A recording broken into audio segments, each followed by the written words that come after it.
Hola chicos, soy Elena Pérez, alumna del Conservatorio Superior de Música de Murcia, y en el vídeo de hoy dirigido para la asignatura de Recursos Informáticos en el aula de música vamos a hablar de dos recursos en la educación. Esos dos recursos que podemos usar actualmente son Visual Thinking o pensamiento visual e infografías digitales.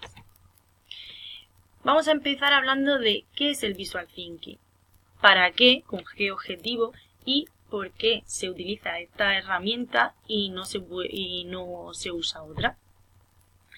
Vale, Visual Thinking es un proceso de reflexión que surge al elaborar imágenes, es decir, reflexionamos y expresamos ideas mediante dibujos, sin expresar ni una sola palabra.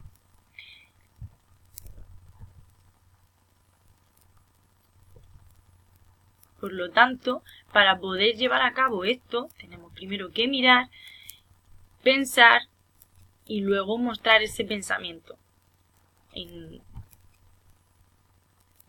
luego, por otro lado, tenemos ¿qué es el objetivo? ¿Cuál es el objetivo de Visual Thinking? Es una mejor y mayor comprensión. ¿Y por qué Visual Thinking y no otro recurso? Porque el 80% de nuestro cerebro está diseñado para asimilar y procesar imágenes. Como podéis ver aquí, según la estadística, el 75% de la información nos llega por los ojos, el 80% de nuestra mente asimila mejor los dibujos y el 87% de las personas interiorizan mejor el mensaje con un soporte visual.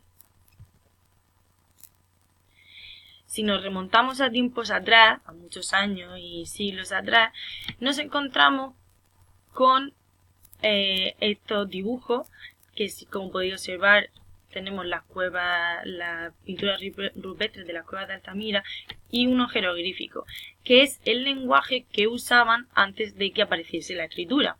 Y este lenguaje, como podéis ver, es mediante el dibujo. Por lo tanto, los dibujos también son un medio de comunicación y un lenguaje, y sobre todo un lenguaje universal, que es capaz de comprender todo el mundo. Vale, ¿y cómo funciona este pensamiento visual o Visual Thinking? Según Dan Roam, que es un consultor americano que trabajó para empresas como Google, habla de este concepto en su libro de Tu mundo en una servilleta, en el que consiste en resolver problemas mediante dibujos. Es decir, los dibujos no sirven solo para comunicar y expresar ciertos conceptos o ideas que podemos entender mejor si los dibujamos, sino que sirve para expresar esos mapas conceptuales que tenemos en nuestra cabeza, aclarar las ideas y poder resolver los problemas de una manera sencilla y más visual. Con el proceso que tendríamos que llevar a cabo o los pasos que tendríamos que seguir para poder llevar a cabo este recurso sería primero mirar, ver, después imaginar o visualizar en nuestra cabeza lo que hemos observado y después dibujarlo y mostrarlo para así poder compartirlo. Como podemos ver, no siempre este es un proceso lineal. Así que no me cuentes más historias y dibújamela.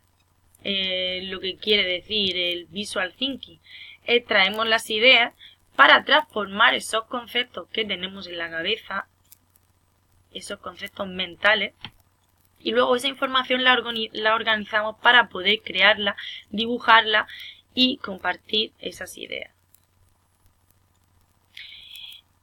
El pensamiento visual tiene una serie de beneficios, algunos de ellos son la activa atención, ya que para poder dibujar algo tenemos que observar detenidamente primero, luego estimula la investigación autónoma, a partir de esa idea investigamos de qué se trata, facilita la comprensión de los conceptos, ya que cuando hablamos muchas veces solo escuchamos bla bla bla hasta que por fin visualizamos y somos capaces de entender de lo que se está hablando y situarnos.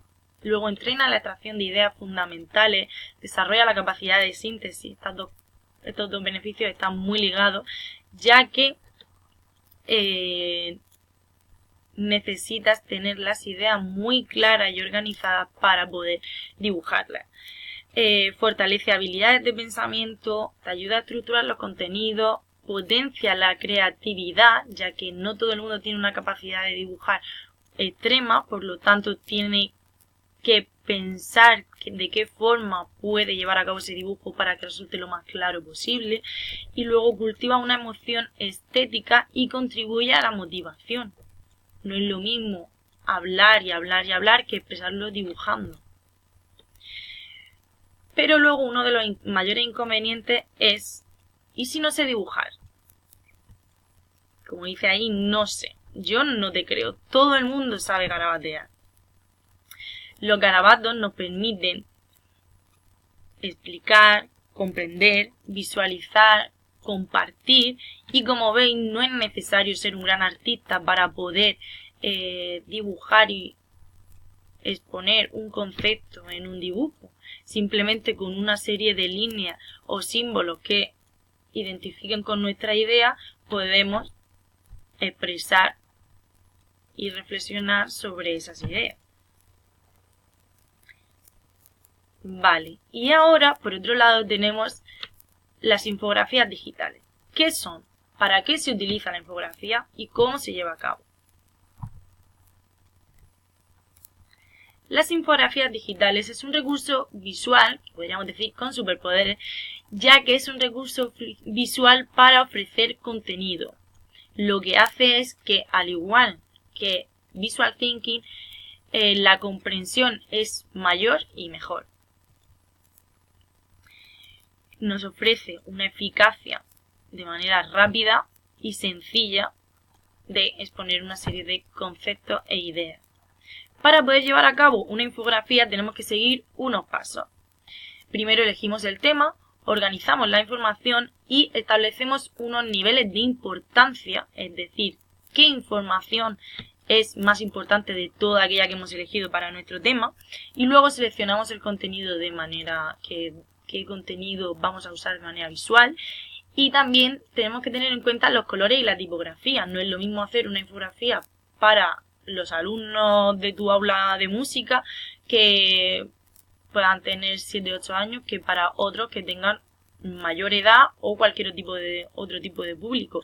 Tienes que escoger a lo mejor para unos niños que son más pequeños colores más vivos y luego una tipografía que les sea familiar, que sea común a su entorno, a lo que ellos conocen. Para crear infografías digitales tenemos una serie de herramientas que os he puesto aquí. Aquí os he puesto 10 y luego os he añadido otras 2 más que son las que yo este año he podido usar y son muy sencillas de usar y hacen que tus infografías sean más divertidas y mucho más visual, ¿vale? Que son Powtoon y Puppet. Así pues, la infografía tiene una serie de ventajas y de desventajas, o de beneficios y desventajas.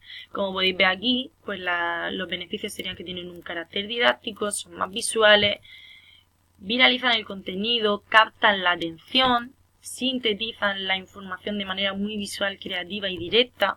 Aquí os he puesto 2 ejemplos de infografías, una de ellas es de música.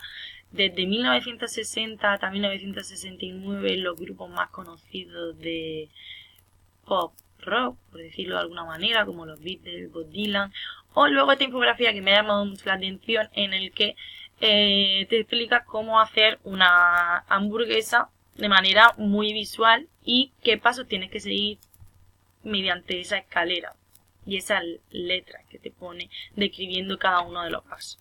Las desventajas de la infografía quizás son empezar a usar nuevos programas que son desconocidos para nosotros y ese miedo a usar alguna herramienta nueva siempre está, pero puedo decir que hay algunos que son muy sencillos, y la organización y la gestión de la información, ya que la información de tu tema tiene que estar muy bien organizada y tienes que saber qué información es importante y cuál no para poder expresarla en esa infografía que tiene que ser muy clara, sencilla y visual y con las menos letras posible.